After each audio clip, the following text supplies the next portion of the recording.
দোয়া কবুলের ক্ষণে করি মুনাজাত, আমার মাকে প্রভু দাও জান্নাত, আমার মা জননীকে দাও গো নাজাত।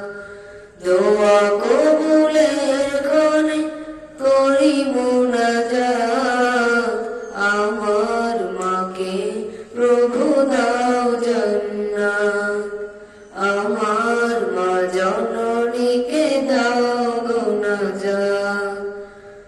মাসের সেরা মাস এলে রমজান, মধুর সুরে মা পড়তো কোরআন।